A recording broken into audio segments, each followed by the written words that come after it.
Hey guys, welcome back to the Fit Responder blog. Um, on Friday, on my other blog, which is the Back to Feeling Great site I write for my spine book, I was rambling on about fatigue, and specifically the fatigue I was talking about. And I want to use this post to maybe go a little bit more in depth is exercise based fatigue. And I'm not talking about the kind of fatigue where you're running and you get tired and have to stop. I'm talking about the kind of fatigue that most people never really understand. They're not body aware enough to feel it, or they've been so misinformed that they think pushing an exercise past the point of breakdown is a good thing. And unfortunately, it's not. Um, One of the things that I do with all of my back clients, the ones that have pretty serious back injuries or are pre or post rehabilitation, is pay incredibly close attention to postural fatigue and motor fatigue. And what I mean by that is if you're doing an exercise and you can no longer maintain good spinal position, you can no longer maintain the checkpoints for those exercises. And every exercise has a checkpoint. The example I used in my other blog post was a plank, which I hope most of you guys know what a plank is at this point. Probably one of the best ab exercises out there, and no, it does not involve crunching. But to do a plank properly, you have to be in neutral spine. You have to have your chin tucked. You have to have your glutes tight. You have to have your knees locked, and you have to maintain good spinal posture. And it's amazing how many people will hold the plank position for 3 and 4 minutes, and none of those checkpoints are where they should be. Their back is arched or swayed. They're not firing their glutes, which basically transfers all of the force into your spine and not your abs. They've bent their knees, they've dropped their head. Essentially, they've gone well past the point of postural fatigue. And there's no real benefit in the beginning phases of an exercise program and even the intermediate phases of an exercise program to continue. The thing that makes me cringe the most in the gym is watching people, watching trainers push well past those points of fatigue, and they're shrugging on an exercise that they shouldn't shrug. They're swinging, they're swaying, they're throwing the weights around and using momentum when they should be using control. And all this does is precipitate and reinforce those faulty patterns that I keep talking about. If you guys are watching this, you most likely work in public safety, police, fire, EMS, rescue. You are nothing but a myriad of faulty postures. It's the nature of the beast. Trust me, I did it for 8 years. I know. You're sitting, you're in bad positions, your clients, so to speak, are never where they should be. They're on the floor, they're in the grass, they're in trees, they're, stuck in cars. I mean, you guys know the drill. All of that leads to these faulty patterns. So technically, you step into an exercise arena already posturally fatigued. So you really, really need to learn to pay very close attention to how your body moves and how you feel when you work out. If you're no longer able to control a simple movement, please stop and take a break. One of the things that I go into depth with in the spine book, especially, is starting at the absolute basics of call it rehabilitation.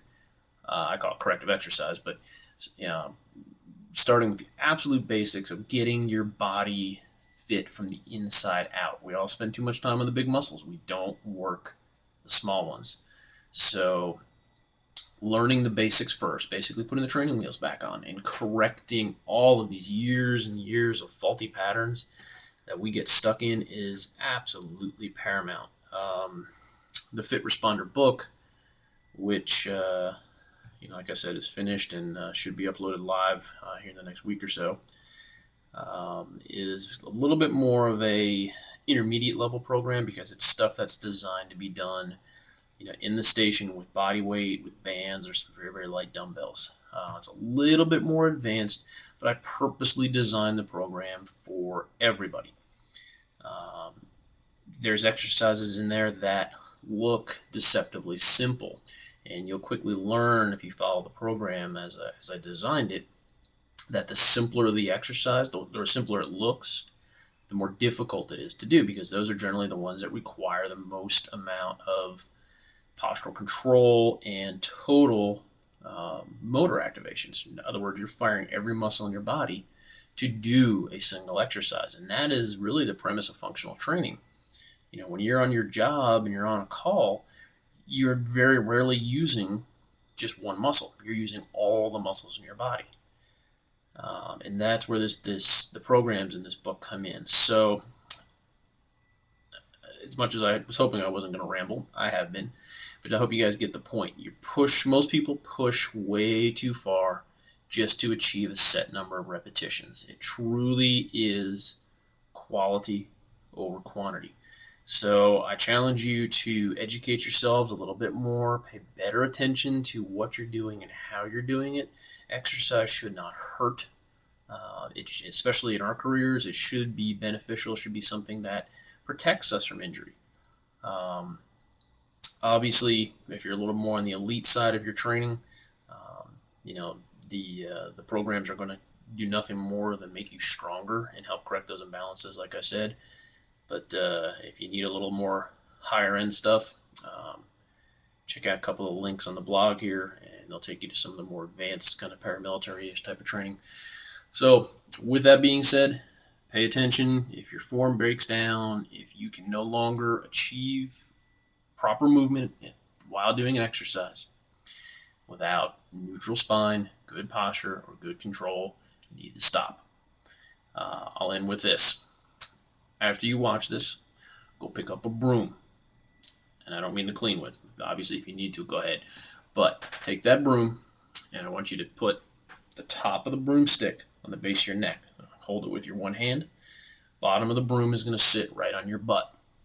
The base of your center of your head, your mid-thoracic spine, and basically your L5-S1 junction, so basically your tailbone, should be in contact with the broom. You should have a concave curve in the base of your cervical spine, the base of your lumbar spine. So you should only have 3 contact points. And I want you to walk around the house trying to hold those 3 contact points only. That is neutral spine. You will quickly feel, from going up and down the stairs, walking around the house, or even just standing in front of the television, fatigue, because you're not used to holding your spine neutral. Don't force the positions, because you can actually exacerbate some things.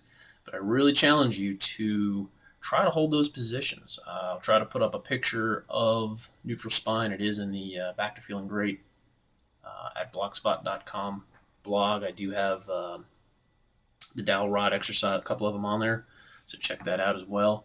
But I challenge you to try to hold those positions for 3 and 4 minutes, and pay attention to how your quads feel, how your abs feel, and how some of the muscles in your neck and shoulders feel, trying to maintain just those 3 contact points with the stick.